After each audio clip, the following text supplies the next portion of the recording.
He's in.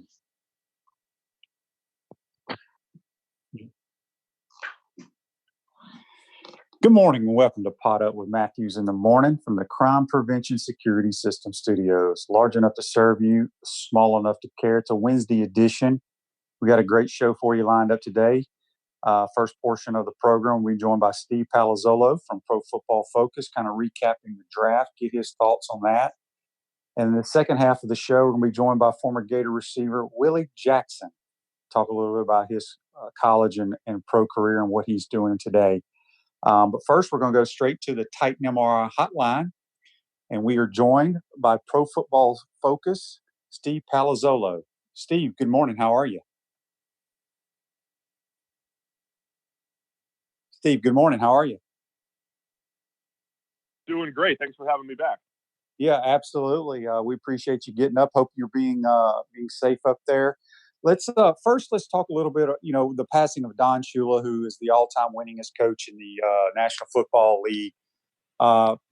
He has the only team that went undefeated, the perfect season. Do you think that'll ever happen in the National Football League again? I don't know, man. It's really tough to be able to duplicate that. Obviously, the 2007 Patriots. I mean, look, I actually think the 2007 Patriots deserve a ton of credit for just doing it during the regular season. Obviously, they didn't win, the Super Bowl that year, but I think that shows just how difficult it is to be perfect in football. To be perfect week in, week out, have a team that can win multiple ways, have a team that can handle adversity. So I just think, I don't think you're going to see that very often, if at all. Unless you do just have that special situation where you have a great quarterback and every other piece of the team, is essentially a strength. So I think that's part of Don Shula's legacy. Obviously, is coaching the only team to go wire to wire. Well, we've had a couple of weeks to digest what happened in the NFL draft. Give me your thoughts on the winners and the losers in the draft this year. Yeah, I think the teams that got playmakers, the teams that went out there and built their offense to keep defensive coordinators up at night. That was kind of the thing that I was looking at. So teams like the Dallas Cowboys sitting there at 17 overall and getting CeeDee Lamb, the wide receiver out of Oklahoma, even though they already have Amari Cooper and Michael Gallup. I mean, that is the way I think you build an offense. They've got a great offensive line already. Now, add the playmakers there, add the guys that are difficult to cover. And I think the way the Denver Broncos did it as well. Denver, I'm not really sure what to make of Drew Lock yet. I don't know that Drew Lock is really going to be the answer there long term, but they're going to find out sooner rather than later because they have Cortland Sutton on the outside. They added Jerry Jeudy. They added KJ Hamler. That is an incredible combination of speed and quickness, the ability to move those guys into the slot, move them outside, run some jet sweep stuff with them. So love the teams that just added multiple playmakers or just made their offense a lot more explosive like the Cowboys and the Broncos. When you look at the Packers, there was a lot of criticism taking Jordan Love in the first round. And I saw a stat, and I'm going to read this stat, Steve, and it just blew me away. It says career touchdown passes to first-round wide receiver picks. Drew Brees at 104, Brady at 105, Peyton Manning at 293, Favre at 127, Marino 84, Rivers at 35, Roethlisberger at 69, and Aaron Rodgers has thrown one touchdown pass to a first-round pick, and that was a tight end in Mercedes Lewis last year. That is just a fascinating stat to me. Yeah, it is. I mean, it is interesting. It's kind of been the Packers' strategy to kind of build through in the trenches, build on the perimeter, on the defense. They draft a lot of corners high. Although if you do expand that to the second round, that's where all of his good receivers are. Jordan Nelson, Greg Jennings, and a bunch of guys that he had a lot of success with. I think when you have that elite quarterback, though, it's always an interesting strategy, right? Because Brady, even when Brady and Manning were going head to head every year, it felt like the Colts continued to replenish the offense, and the Patriots tried to build the defense. So some teams look at their elite quarterback and say, "Hey, this guy's going to carry us to a certain baseline.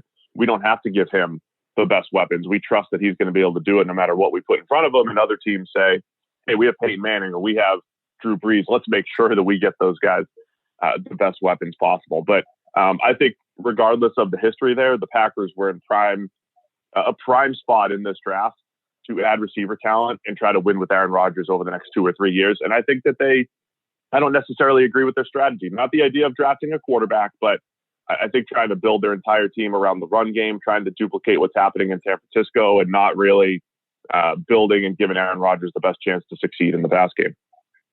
What were your thoughts when the Eagles went Jalen Hurts in round 2? So at first I was surprised, but I think the more I thought it out, I think it's a fantastic move.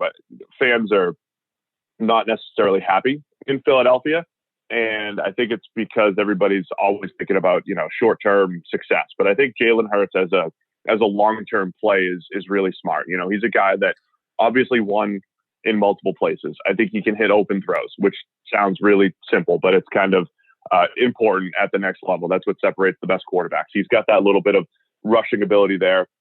Essentially, they bought an insurance policy for Carson Wentz, and he might never see the field, or he could be out there and see in the field. And he's a guy that you could build kind of a different game plan around. And I think that's what you want in your backup quarterback, somebody that can come in, be dynamic, win a few games for you when you need it. And I think there's also this best case scenario that I'm not saying he's Dak Prescott, but if he is a Dak Prescott level type of quarterback, you have a guy that's going to show it in preseason, and then eventually maybe you could trade him, right? So, and get that second round pick back. And even if that happens for the Eagles, it's essentially a wash in draft capital, and you got free insurance for your often injured starting quarterback. So I think there's a lot to like about it. Hurts still has to do some developing, see the game a little bit quicker, take fewer sacks, has room to improve, but there's a chance that he's really good. And at worst, I think he's a pretty good backup for Carson Wentz. We're speaking with Steve Palazzolo from Pro Football Focus. You can follow him on Twitter at PFF_Steve. Let's talk a little bit about the 3 state of Florida teams. The Dolphins do decide to go Tua at number 1, but a lot of people feel like that they filled a lot of needs that they needed for their roster. Your assessment of the Dolphins draft? Yeah, I think the Dolphins, I like the way they attacked positions in the draft. I didn't love every single one of their picks, but look, I think they played it perfectly with Tua. They had me fooled that they were going after Justin Herbert. I love the fact that they did not have to give up multiple picks to trade up for Tua, even though he was worth trading up for. So the fact that they could sit at 5, get their guy, I think that was a huge win, absolute game changer for the Dolphins because Tua could be special. I didn't love their second pick in Austin Jackson. I thought he was more of a second or third round type of tackle out of USC, just a project.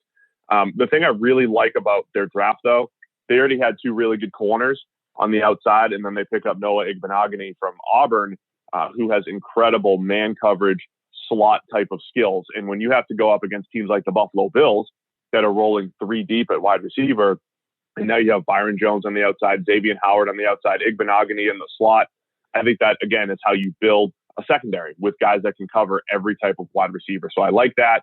I like that they found Brandon Jones, a safety in the 3rd round who can cover tight ends. So you've got that potentially covered in their man-heavy defense. You've got a run stopper in Raekwon Davis from Alabama. I didn't love where they got these guys in the draft the entire time, but they drafted for guys to have very specific roles in their defense, and they added depth on the offensive line. So I think that's a huge win for Miami. Your thoughts on what the Buccaneers did? Yeah, and the Bucs are just such an interesting team just because they have to be in some kind of win now mode with Tom Brady, and the value and their needs really matched up well, which was, hey, we need a right tackle. They were trying as hard as they could to trade up to go get him. Tristan Wirfs, the tackle from Iowa, and they only needed to trade up the 1 spot to 13 because nobody was answering the phone. So Wirfs will step in and play right tackle. Antoine Winfield, the safety out of Minnesota, he'll step in and fill a need at safety. Keyshawn Vaughn can be a pass-catching running back. And I think wide receiver Tyler Johnson could be an absolute steal in the 5th round. He's one of those guys that doesn't have great traits necessarily as a wide receiver. He just gets open, gets the job done. And I think he's got a legit chance to be the number 3 there this year if he can figure out some kind of chemistry with Tom Brady at some point. So love what the Bucs did, I think both short and long term. The Jags, I felt like they probably needed to go on the offensive side of the ball to help Gardner Minshew out a little bit more. I know they drafted the kid out of Colorado, the wideout. What were your thoughts on what the Jags did? I don't always love using the term boom or bust, but I think this is one of those drafts where everybody's got that hypothetical upside, right? It's CJ Henderson from Florida who didn't have a great year last year, but certainly has all the tools. incredible athlete, moves well, can play off coverage, can play press. So huge need at cornerback. So I like that. But, Henderson's got to play better than he did in his limited time last year. Same thing with Kayvon Chason, the pass rusher from LSU. Wasn't the most productive player, but just incredible power and burst off the line of scrimmage. So a little bit of boom or bust with him. Laviska Shenault, a wide receiver out of Colorado. I love that value at 42 overall just because he's a guy that looked like a clear first-round player before he got banged up.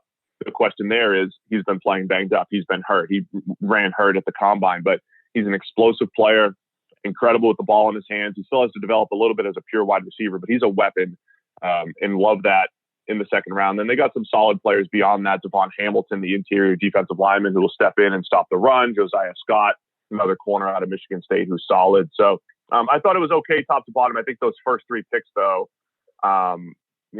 those quote unquote high ceiling guys that could make this a huge win for the Jags. But yeah, I think there still are some question marks though at wide receiver, for Gardner Minshew or whoever's going to be the quarterback there going forward in coming years. So it seemed like the entire draft they built up for the 3 days was, Jake Fromm dropping where he did. I never really saw him being in the top 3 rounds for whatever reason. Were you surprised he dropped as far as he did? Yeah, I thought he'd go a little bit higher, but again, it's easier for an NFL team to justify a Jacob Eason than it is to justify a Jake Fromm. Just because straight up velocity, right? Hey, this guy throws really hard. We can make him better and everything else. Jake Fromm obviously beat out Jacob Eason at Georgia. He's probably a better overall quarterback, but you're still looking at, okay, what is that hypothetical ceiling? And Jake Fromm is probably a backup at the next level who, if you give him a chance to start, he'll spread the ball around and give playmakers a chance to make plays, and he can win some games for you. It is a fascinating fit with Buffalo, though. He's the complete opposite of Josh Allen, who has a cannon and really athletic and inaccurate. So, Fromm would be an interesting fit in that offense where he's got some playmakers to throw to. So, I'm a little surprised that he fell to the 5th. I thought he'd be more of a 3rd or 4th round guy, but not terribly surprised knowing what the NFL covets when they're looking at their backup quarterbacks. Steve Palazzolo from Pro Football Focus. Steve, do you think, were you surprised that Andy Dalton decided to sign with the Cowboys? And then your thoughts on Jameis Winston going to back up Drew Brees in New Orleans? Yeah, both were a little surprising to me. I mean, first off, I think Dalton, they're both capable starters in the NFL, especially Jameis. I think Jameis, because of, his aggressiveness down the field, he could go out there and carry a team. He could also obviously throw 30 interceptions and lose a lot of games for teams. But I think with Dalton, it's more the comfort level of being closer to home. I think the pandemic had something to do with it. I think the league is also at a point right now where there's just a lot of starting caliber quarterbacks. So it's not like Dalton had a ton of starting options out there. So I was a little surprised by that, but I think, again, it makes sense when you're looking back at it. With Jameis, I don't know if he's looking at, hey, like, let's give me a year with Sean Payton. Maybe Drew Brees isn't here a year from now, and then that's Jameis, the rejuvenation project there. The fact that he could try to salvage his career somewhere else. So I think it's an interesting fit for Jameis. I do like it. I'm a Jameis believer, not in the fact that his game is clean all the time. I just think that his aggressiveness gives you the chance for high-end offense. It's a little risky, but he will drive the ball down the field. He will move the chains. He just has to cut back on a few of those turnovers, and maybe New Orleans is that perfect place for him to learn. So I guess the New England Patriots are set on Jarrett Stidham being their quarterback?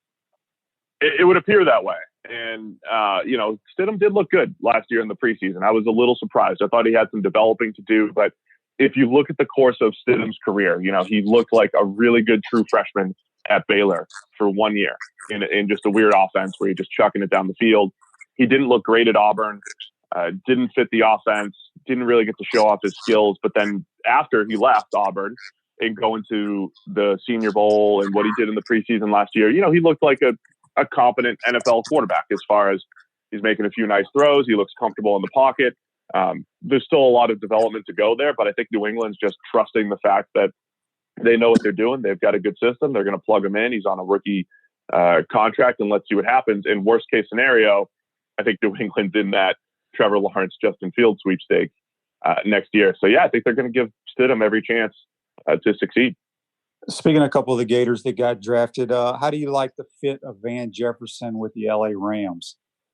I like it a lot. I know that they liked him quite a bit, and I think the fit for him is, Brandon Cook's moving on, and he's essentially going to be competing with Josh Reynolds as an outside wide receiver. And I think his speed and his ability to get behind the defense, you have to be a good route runner. You have to be nuanced in that system, but they also give you opportunities to create plays down the field. So as a complementary piece to Robert Woods and Cooper Kupp, I think Van Jefferson's got a great opportunity there.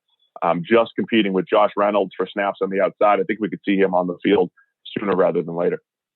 How do you like, what about John Grenard going to the Houston Texans? Yeah, it's another opportunity there. They're a team that has J.J. Watt on the outside, Whitney Merciless. Watt's been hurt quite a bit.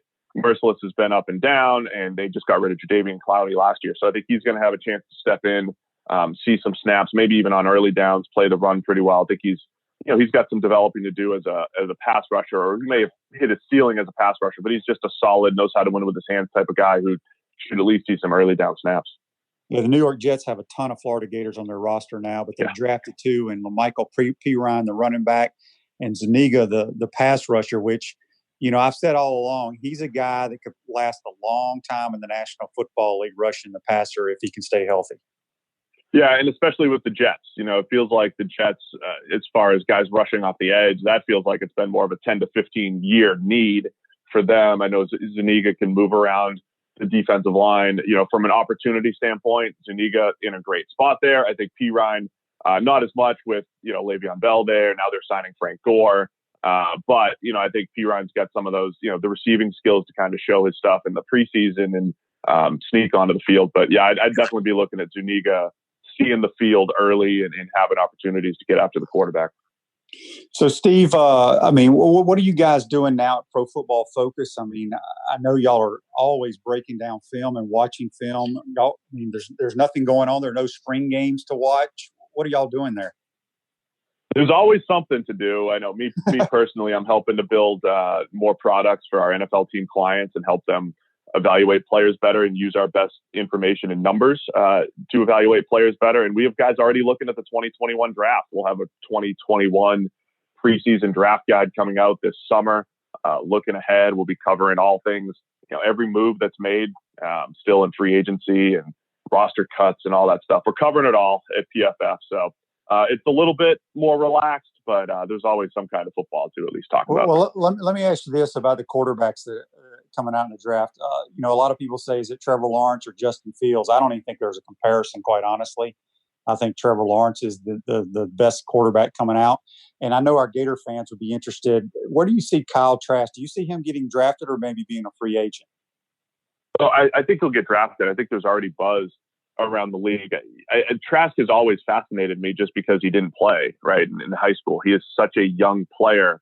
And you just saw how different it looked. No knock on Felipe last year, but you just saw the offense move differently when Trask was in there. It certainly wasn't perfect. He made his own, fair share of mistakes. But I think when you talk about upside for a player, which I don't always love talking about, I think Trask has it just because he's played so little competitive football over the last few years. So I think he's got a shot. The NFL's looking at him. He's got enough arm. He's flashed the ability. He's shown the ability to move the offense, make some good decisions. He's got to cut down on some of the bad decisions, but I think he's got a legit shot. I think he gets drafted next year, and he has a chance to really turn some heads this year. So NFL going to start on time? What are you hearing? Yeah, I think so. I think they'll find a way. The schedule release is on time. It's happening this week. They will find a way, even if it is creative, whatever that might be. But I think businesses that, quote unquote, businesses that have, that start in the fall have a lot of time to kind of figure out what their best options are. So I think the NFL will figure it out. And I certainly hope college football figures it out as well. No doubt. Steve, let everyone know where they can check out all your good stuff. Yeah, it's over at pff.com. We have the PFF Edge or Elite package, both annual subscriptions or monthly subscriptions to get all of our good stuff, including the entire draft guide with, 1,200 plus pages on all the guys that just got drafted and all the undrafted free agents, pff.com. Well, Steve, we appreciate you taking the time. Be safe, buddy, and we'll talk to you soon. Sounds great. Thanks for having me. That's Steve Palazzolo from Pro Football Focus joining us on the Titan MRI hotline. Before we take our first break here, let's get to This Day in Sports, which is brought to you by the Best Restoration. Do you have COVID-19 concerns? Do what everyone is doing and hire the Best Restoration to fully sanitize and sterilize your home or office.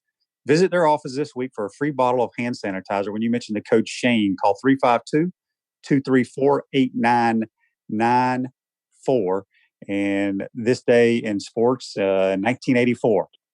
Baltimore Orioles shortstop Cal Ripken Jr. hits for the cycle.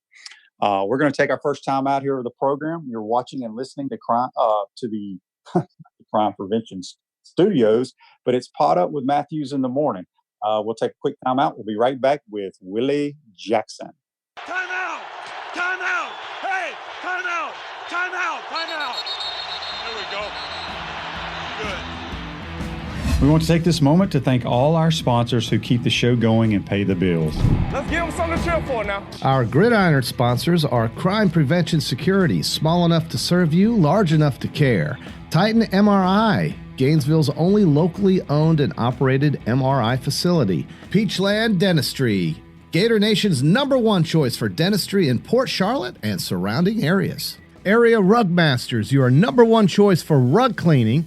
And Pound Hurt, preferred personal injury attorneys. Our touchdown sponsors are Campus USA Credit Union, Celebration Point Town Center, Tropical Smoothie Cafe, The Keys Grill and Piano Bar, UF Mover Guys, The Digital Mortgage Guy, Adams Ribs, Cloud9 Spa, Gator Dominoes, Celebrate Primary Care, Center State Bank.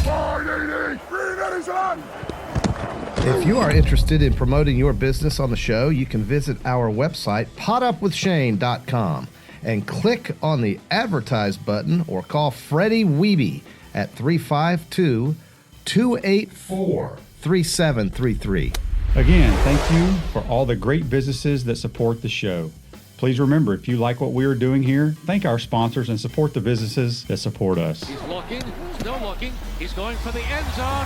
He's got a touchdown!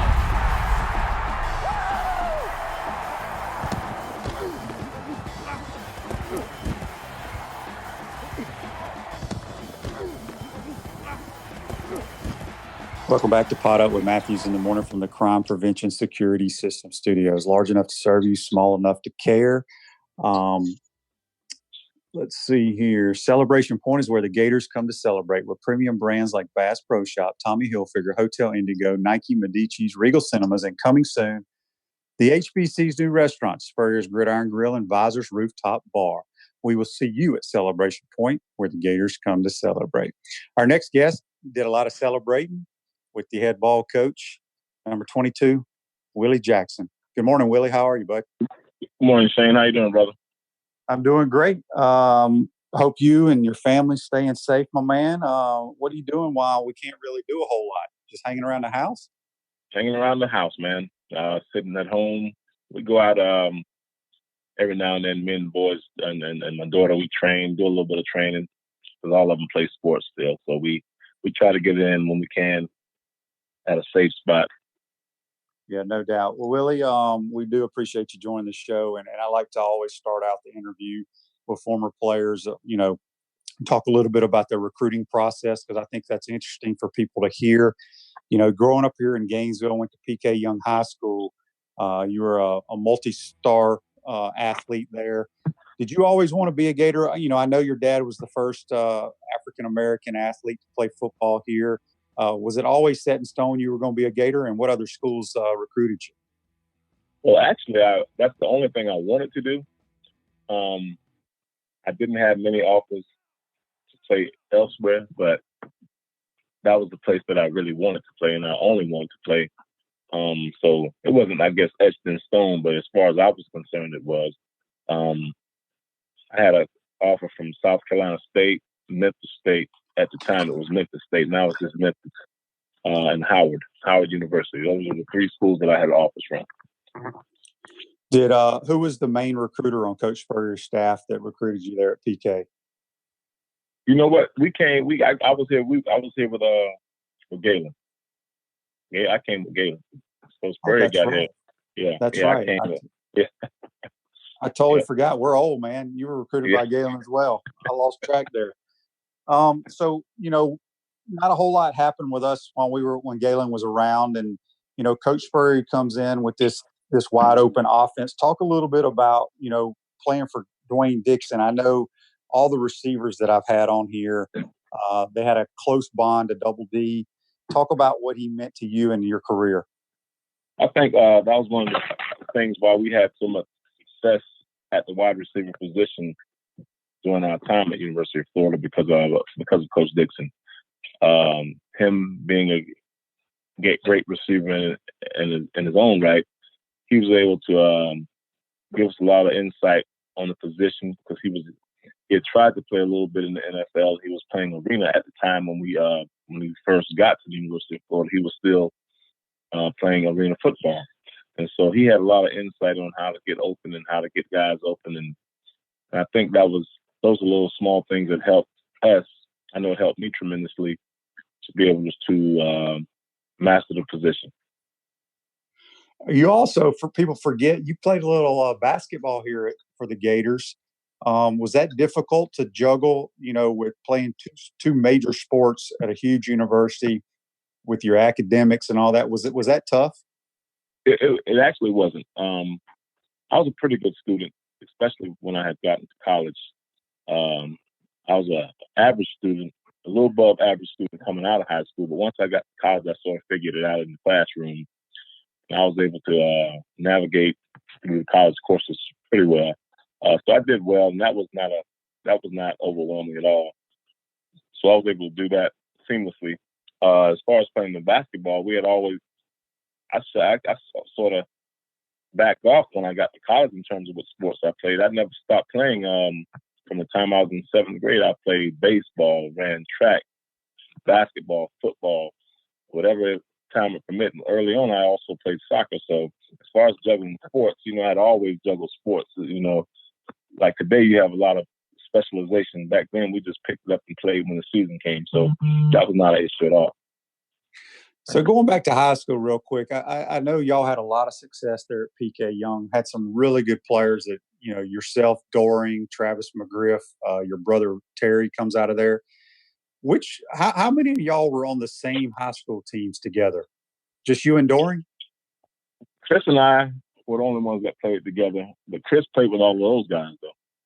Chris played with those guys because he was 2 years younger than I was, so he played with all of those guys at some point. Because I remember going back over and helping them out, and all of them were younger. Robert Baker was even there. That's right.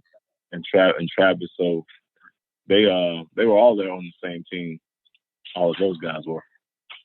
We're speaking with Willie Jackson on the Titan MR hotline from the Crime Prevention Security System Studios. Willie, we had a text here from Susan. Susan wants to know, what was your favorite game you played in as a Gator?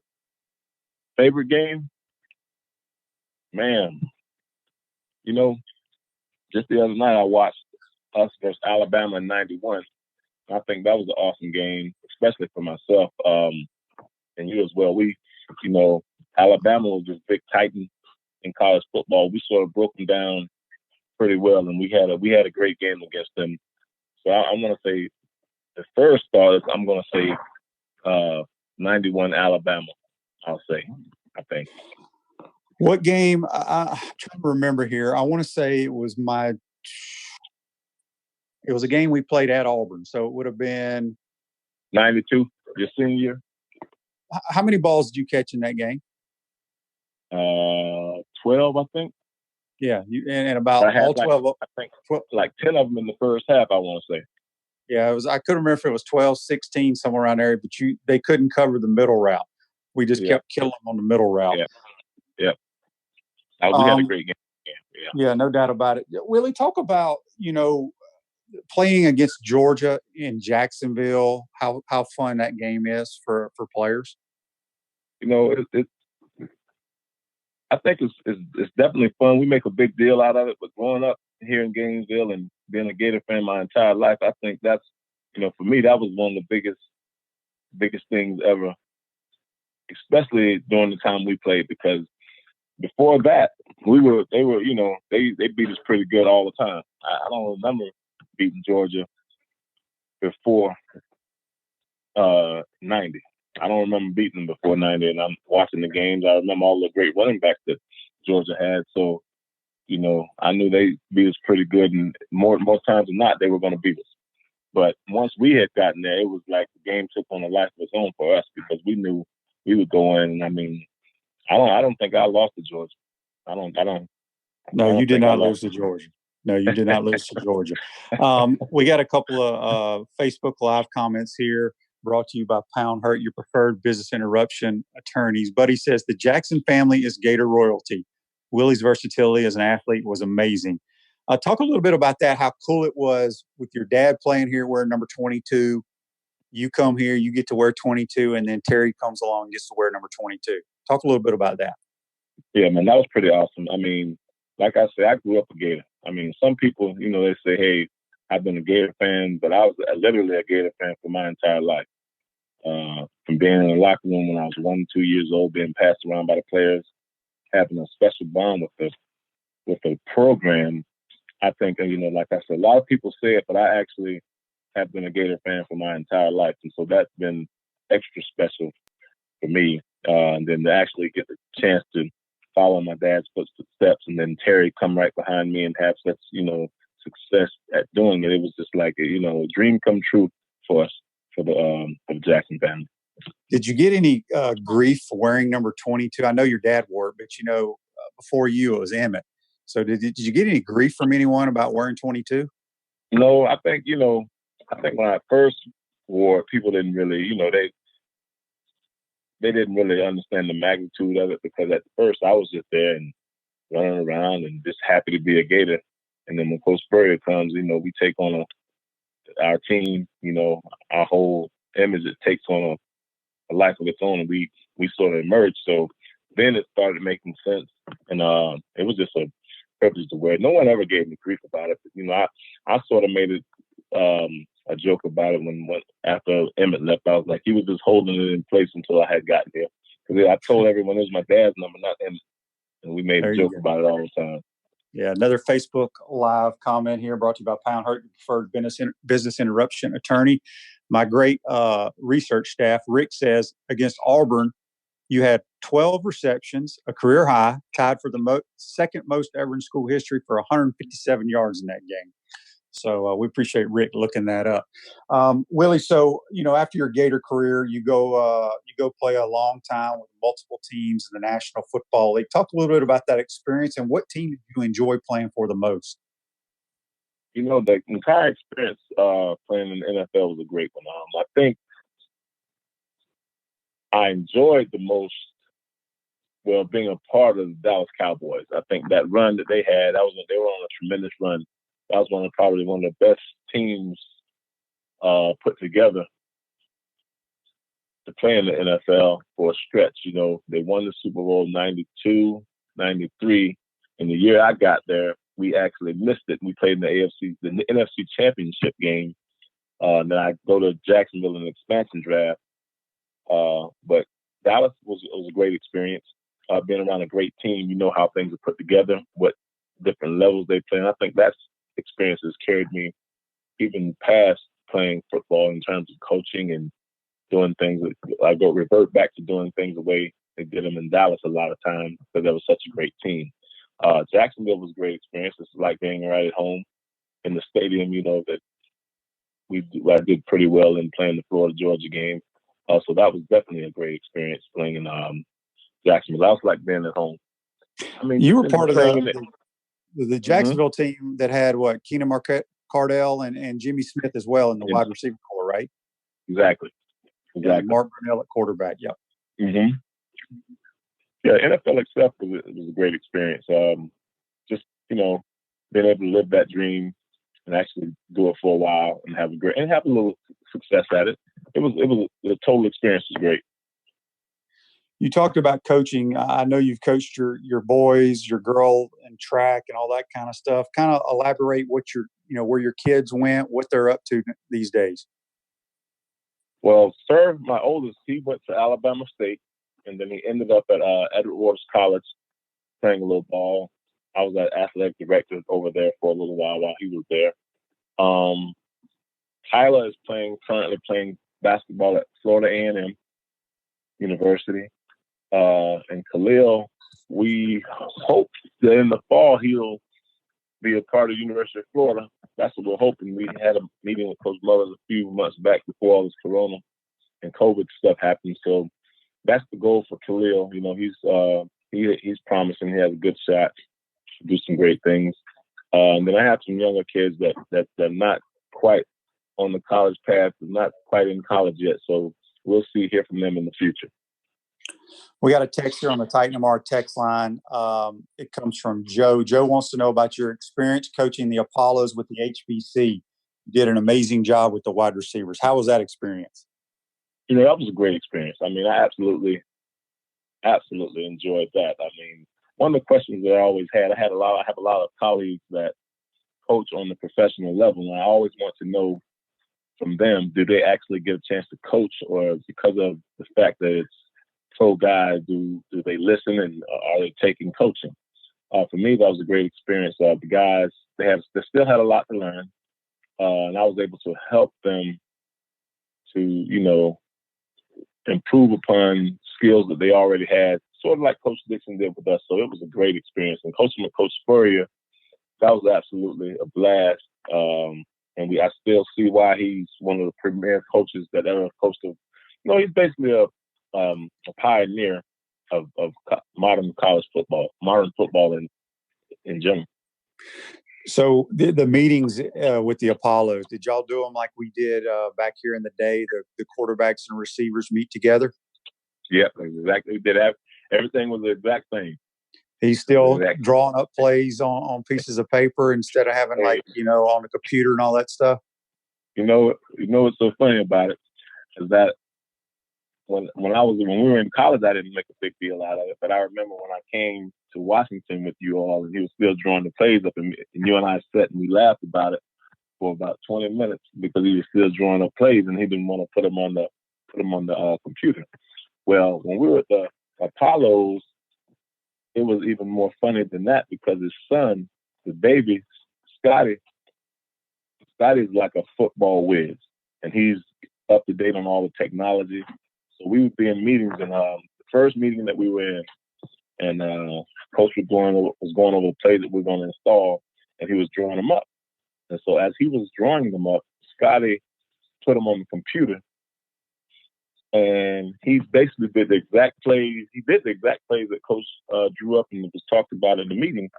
And after the meeting, Scotty shows it to him on a piece of printed paper. And Coach looks at him and he said, "What is this, Scotty?" He said, "Dad, that's the stuff that we just went over. Those are your plays." And he looked at it. He looked at it again. He went and put on his glasses. He said, "Scotty, that's not the same thing as I drew up." He said, "Scotty, I need to see." He said, "Scotty, I need to see my lines. I need to see. It doesn't look right." And I was like, to me, it made a lot of sense in terms of I saw what Scotty did. It was neat. It was organized. It was great. But then Coach was like, "Scotty, I don't know what that is. That does not look like what I just talked about. And those aren't my plays." And so Scotty had to scrap that. And we just went with Coach's drawings on paper. And we always have. Yeah, it's truly amazing. And I've told so many people that if a lot of other college coaches had to sit in meetings with us, they would be like, "How in the world does this guy ever win a game?" The way he does things. He does it his own way, but it has been very, very successful. Willie, when you in your NFL career, who was the one receiver that you tried to mold your game after? I think I took a lot from just about everyone, but the fact that I got drafted at the Dallas Cowboys, and one of the players that I had always looked up to was Michael Irvin. And so to actually get a chance to play with Mike and emulate some of the things that he had did on a personal basis, that was a great help to me. And I used a lot of stuff from Michael, but then I always watched Jerry Rice, just his precision and how hard he worked. And that was one of the great things that I took away from both of those guys, how hard they actually worked at their craft. And so being able to have firsthand experience with Michael Irvin, that was a blessing. And then also, be able to watch film and on Jerry Rice all the time. That was also a great help. Tom has a text here on the Titan MR text line. He wants to know, Willie, your thoughts on the wide receiving core that the Gators had last year. Okay. I sat down and I talked with a couple of those guys, and it's sort of tricky when you have to talk about your guys now because, everyone may take things out of context on social media and people. But what happens is those guys, they're a great group of receivers. I think what happens is what people don't understand is that, especially a lot of Gator fans, I'll say this, a lot of Gator fans they want to recapture the things that we were able to do from the wide receiver position and all the success we had in the passing game with yourself, Danny, Terry, and those guys, like all the receivers and all the quarterbacks during our era, that they expect the same thing from the every receiving core at the University of Florida, but it's just not going to happen that way because what we had the coach to put, had his system.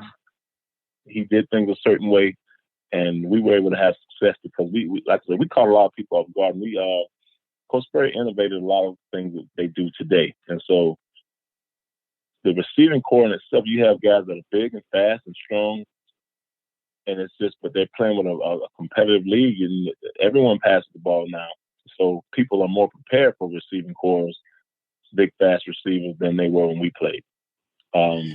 Not to take anything away from them, but that's just the reality of it. We everyone throws the ball around now.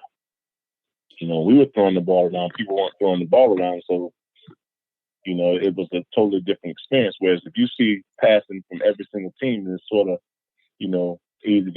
more easy to prepare for passing teams because everyone throws the ball around now. Yeah, I mean, you train a lot of athletes as well. Isn't it amazing now how big and how fast these wide receivers are? And I was telling someone the other day when I went to the combine, I was the second biggest receiver at the entire combine. How big were you then? I was 6'1" 3/4, 205 pounds.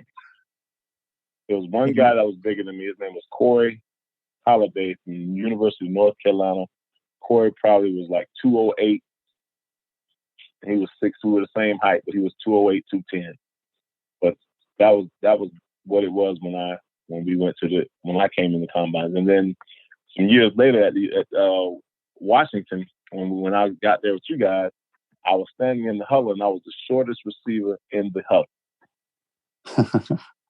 The shortest receiver in the huddle. And that was, some years ago. So now you have guys that are 6'6" that are running that fast, and 6'3", 240 running that fast, and that was unheard of when we first started, when we came out, and when we were in college.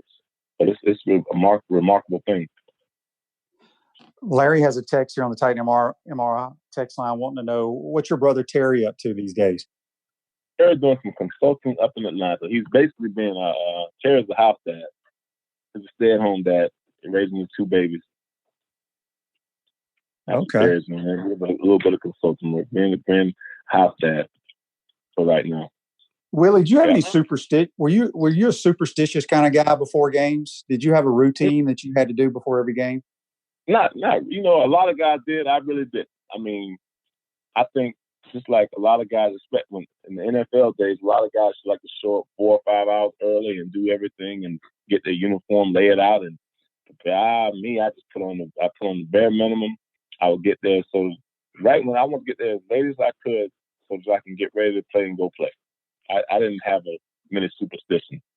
And we didn't have a lot of great music. We didn't have a lot of systems to listen to music on. So you had to run with your Walkman, and it would skip in the disc player, and it would skip when you started running until they started making better ones. But I didn't have any superstitions or routines that I could, stay by every game. I've always wanted to ask you this because, I like to ask all the receivers this. Were you ever not open on a pass play? Always open. Always open. Believe me, I heard it. I heard it every time I throw it to somebody else. You'd come back to the huddle. I was wide open. I was wide open. I was wide open, Shane. Yeah, You always open on that one. You got any good Coach Spurrier stories for our listeners? I mean, everybody's got good stories. I think like I said, that was just like when we were talking about the meeting. I tell you this: once we were in the meeting with the Apollos, and it was a day before a game, and Coach goes to drawing up his plays, and let's just go about 10 minutes into the meeting with him drawing up plays. He drew up 6 different plays without erasing the board, and so by the time the 10 minutes had gone, I was looking and I could understand it because I knew the offense. But then the receivers looked at me for help, like, coach, and I had to bail them out. I'm like, okay, and then all of the coaches, myself, Scotty, David, Jimmy Ray, we all had to look at each other and sort of explain to them that, and we'll break it back down for you afterwards, because he drew the plays up, but he was just drawing plays up, and within 10 minutes, he had drawn 6 plays on top of each other. And to him, it was totally perfect. It was perfect, and he could understand it perfectly. And so he looks and sort of stares up at the players, and everyone's looking with a sense of bewilderment. And he didn't understand what was the problem. And so Scotty says, "Dad, can you sort of erase a play before you write another one, because Scotty made it so that the ink sort of meshed together and they couldn't really understand it, or draw it in different colors so we could see each play." But to the amazement of most of the coaches, we, like you said earlier, how is he able to navigate and be such a great offensive mind, but I think that's why, because only he can understand what he put up, because no one else could understand what he had written up on the board except the coaches and himself. But again, the coaches have been with him for years. We're talking about his son, Scotty. He knows the offense is back of his hand. David Reeves, he knows the offense like the back of his hand. Jimmy Ray, all of us had the ability to know the plays, so we were just listening to the play, and we didn't have to actually watch what he was drawing up on the board. And so all of us laughed, and we couldn't stop laughing. And it was just, that's the old ball coach. That's him in a nutshell. He was like, and to me, I always tell people he's the greatest offensive mind, and just way that he changed football. He changed the way college football is played, basically. Yeah, no doubt about it. How many times do you think in your years playing under Coach Spurrier and under Coach Dixon, how many times did Coach Dixon fall asleep in meetings? Shane, that was the funniest thing. I would have to, and Coach Dixon and I we always went at each other. And it was so funny because he would fall asleep. And sometimes, I would be a little dozing off maybe. And he would always try to make a big deal out of it. So he would be like, "Willie, you need to stay." He would like to try to call me out. And so we had a few going back and forth. So I remember once we were in a meeting. I made a ball of tape. I was sitting by and I said, "This is for Coach Dixon." This is when Coach Dixon started standing up in meetings so that instead of going to sleep. So I had a ball of tape, and I was sitting like in the back row. And once I saw him falling asleep, I took my ball of tape and I unraveled it so that it was like a string on a ball. And I hit his table as hard as I could, and he jumped. And all of the receivers, we died laughing in the back because he jumped. And then he looked at me, and he was so upset. But then that was the day when he decided that he would stand up in the meeting. If you ever want to know why he was always standing up in the meeting, that's why he was standing up in the meeting. Because so he wouldn't fall asleep in the back. Yeah, I'll never forget that. Coach Dixon used to be asleep all the time, and it was like quarterback, wide receiver. Well, Willie, we appreciate you joining the show, my man. Hope you and your family stay safe. Tell your brother Terry I said hello, and we'll talk to you soon, bud. All right, brother. See you later. All right. That's Gator great Willie Jackson, number 22. We're going to take our second time out of the program. You've been listening and watching Pot Up with Matthews in the Morning from the Crime Prevention Security System Studios. We'll be right back. Time out! Time out! Hey! Time out! Time out! Time out! There we go. Good. We want to take this moment to thank all our sponsors who keep the show going and pay the bills. Let's give them something to cheer for now. Our Gridiron sponsors are Crime Prevention Security, small enough to serve you, large enough to care. Titan MRI, Gainesville's only locally owned and operated MRI facility. Peachland Dentistry, Gator Nation's #1 choice for dentistry in Port Charlotte and surrounding areas. Area Rug Masters, your #1 choice for rug cleaning. And Pound Hurt, preferred personal injury attorneys. Our touchdown sponsors are Campus USA Credit Union, Celebration Point Town Center, Tropical Smoothie Cafe, The Keys Grill and Piano Bar, UF Mover Guys, The Digital Mortgage Guy, Adams Ribs, Cloud9 Spa, Gator Dominoes, Celebrate Primary Care, Center State Bank. If you are interested in promoting your business on the show, you can visit our website, potupwithshane.com, and click on the advertise button or call Freddie Wiebe at 352-284-3733. Again, thank you for all the great businesses that support the show.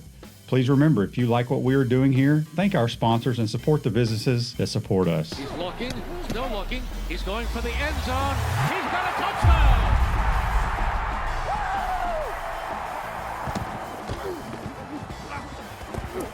Welcome back to Pot Up with Matthews in the Morning from the Crime Prevention Security System Studios, large enough to serve you, small enough to care. We want to thank Steve Palazzolo from Pro Football Focus and Willie Jackson for joining the program today. At Center State Bank, we put business first. We are the largest community bank in the state of Florida. Center State has 5 convenient Alachua County locations to serve you better. Come in and experience the Center State difference. To learn more, visit centerstatebank.com. Center State Bank, member FDIC. Also want to let everybody know about Peachland Dentistry, Gator Nation's #1 choice for dentistry in Port Charlotte and surrounding areas. We appreciate them sponsoring the show as well. Tomorrow's show, we're going to have Nick Gillum, former NCAA individual champion golfer, also part of the national championship team here at the University of Florida, talking a little Gator golf and his career. And then on Friday, Tate Casey will join the program along with Brent Beard, get the news and notes of what's going on in college football. But that's pretty much it going to be for the show today. Trying to think if there's anything else I wanted to mention, but I believe that's it. We got a great lineup for you next week. We'll probably announce that this afternoon or tomorrow, post that. But be safe, everyone out there. You've been watching and listening to Pot Up with Matthews in the Morning from the Crime Prevention Security System Studios. We'll talk to you tomorrow. Take care.